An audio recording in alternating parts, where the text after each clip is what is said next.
Welcome to New York City's Chinatown.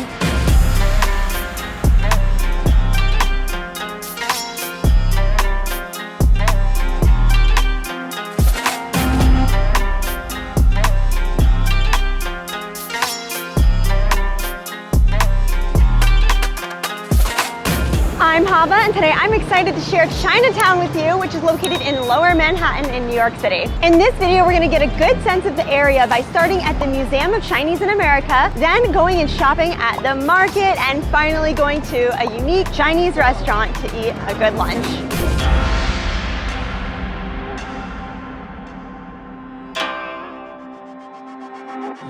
The Museum of Chinese in America, also known as MOCA for short, is dedicated to preserving the history and culture of American communities of Chinese descent.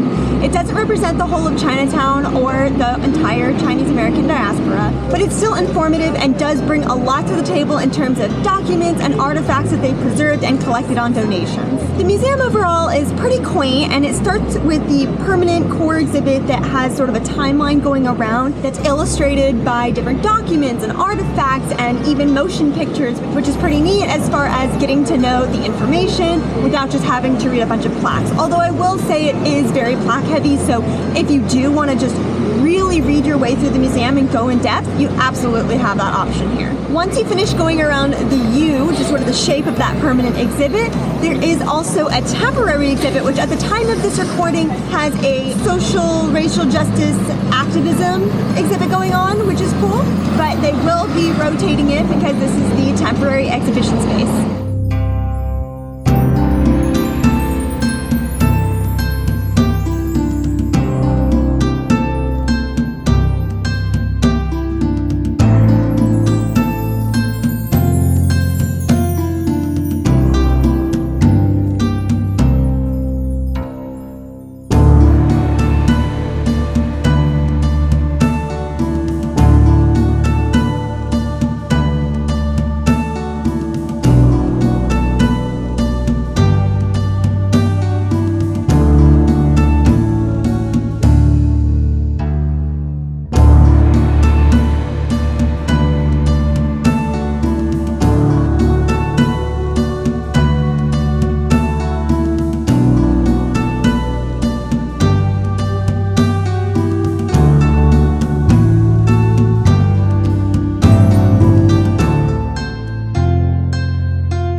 Something you must know before coming to this museum is that in America, people have the First Amendment right, freedom of speech, to peacefully protest, and they're not hurting anyone, but outside the front you will find people boycotting against this museum and asking you to not go. They have their reasons, they have their narrative. I took a moment to stop and talk to someone because I've always been curious. Every time I pass by here, I see these people standing outside.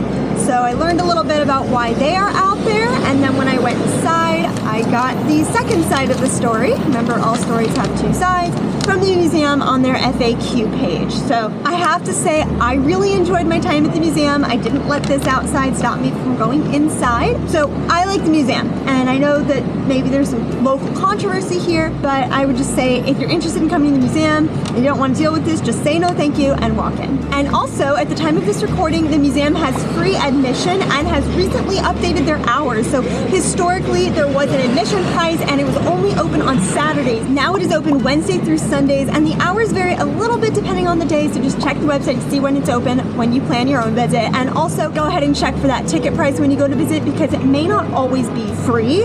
I'm not sure about that, but it has been free admission for quite a number of months since the time of this recording. So definitely do your own research before you come, but this is pretty cool. Let's head to the market.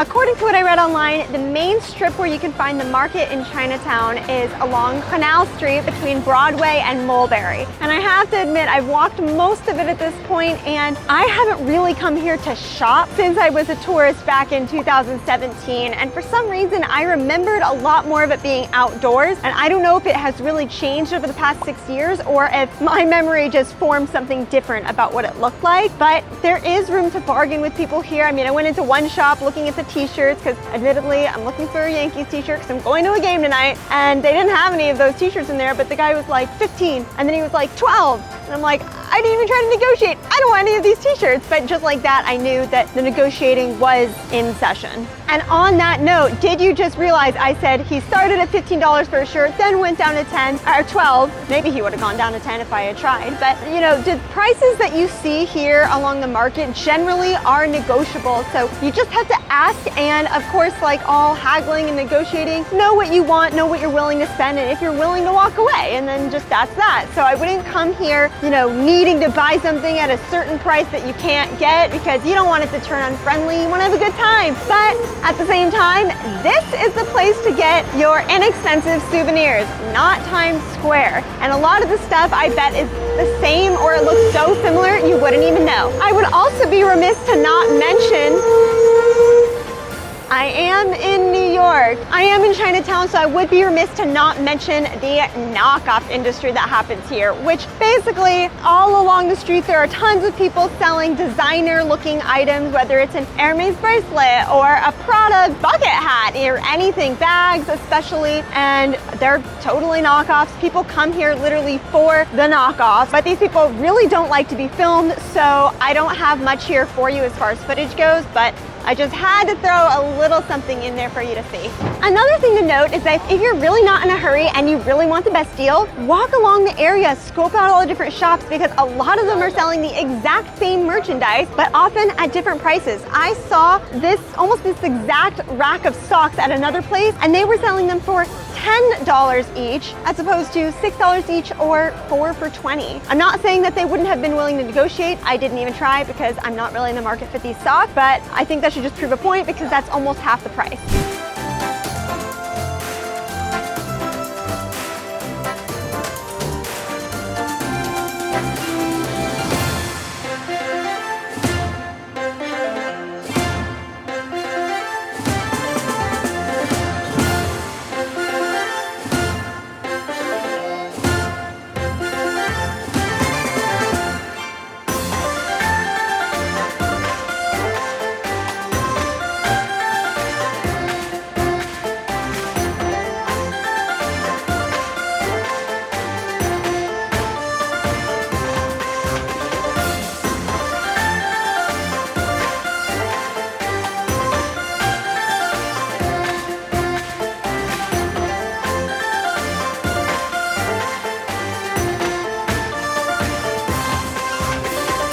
What would a visit to Chinatown be without eating at a Chinese restaurant? But this one, as you may see on the sign above, is pretty unique because it's not only a vegetarian restaurant, but it is certified kosher. So that makes it pretty unique, and I think it may be owned by the same company as Bodai Village. So if anybody's familiar with that restaurant out in Flushing, I think they're owned by the same people, but you can fact check me on that. And speaking of Flushing, if you're interested in Queens content, I have a whole video on Flushing Meadows Corona Park.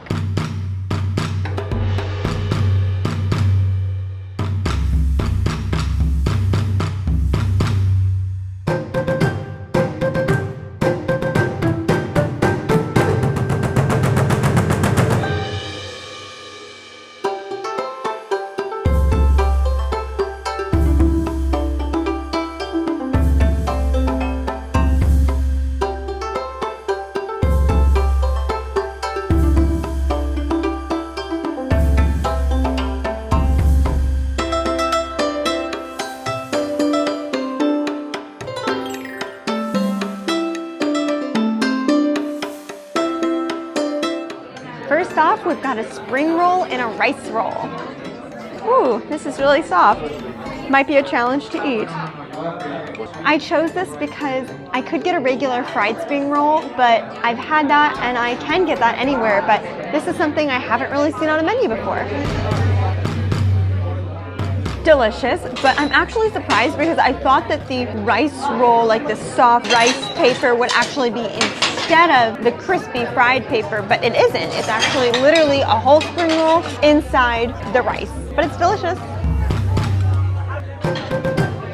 The rest of my meal has arrived, including the steamed watercress dumplings and the sweet sticky rice bowls with coconut, which are listed as an appetizer, but I actually ordered it kind of with dessert in mind. So with that, let's give these steamed watercress dumplings a try.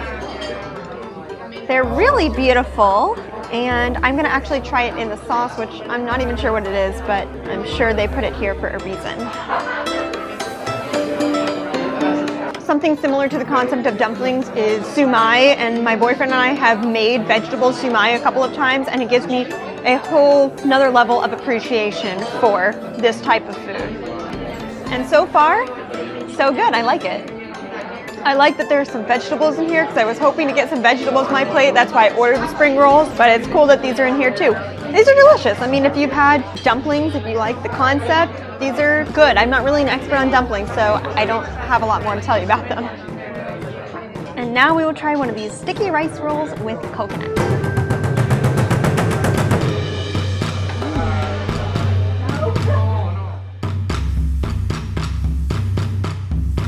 Okay, it's not as desserty as I expected, but it is a little bit desserty, just a not super sweet dessert. There's some sort of sesame filling in here, and the coconutty on the outside does make it desserty, but I can see why this slides as an appetizer. It's good. It's not my favorite thing ever, but I do like the consistency of the rice part of the roll because it kind of reminds me of mochi. Okay, after a couple more bites, I will admit that the filling is really not my favorite thing, but I wanted to try something new, and so I'm glad I did. It's always the risk of trying something new is that you might not like it. Being towards the end of the meal, I have to say I thought the pricing was pretty good, and I didn't mind the price that I paid for each of these items. I did sort of the dim sum thing, and some of the prices on the menu are a little higher, but this is not an expensive restaurant at all. And something I didn't know coming into this restaurant is not only is it all vegetarian, literally everything, even if you see something say pork or lamb, everything is vegetarian, and the restaurant is kosher, and there's a whole page on the menu devoted to gluten-free eaters, which gluten-free Chinese, I know from experience with a gluten-free sister that is actually a really big deal. So excited to share that with anyone gluten-free who may be visiting New York City and want some good Chinese food. Plus, it's good enough that I'm getting these two to go with me, and even though I didn't love the sticky rolls, I did decide to get it to go because something I like to do here is when I see someone on the street that is hungry, because it's an unfortunate reality of being in New York City, I like to give them food rather than wasting it where the restaurant may have to throw it in the trash. So this way at least someone might get to enjoy this sticky roll even if I don't. I also want to self-correct from earlier. It turns out this establishment is not connected to the one in Flushing, nor is it connected to the location that has a similar name over on Mulberry Street, which is just a short walk from here. This is just its own place, and I give it a thumbs up. It was a good restaurant and a good experience.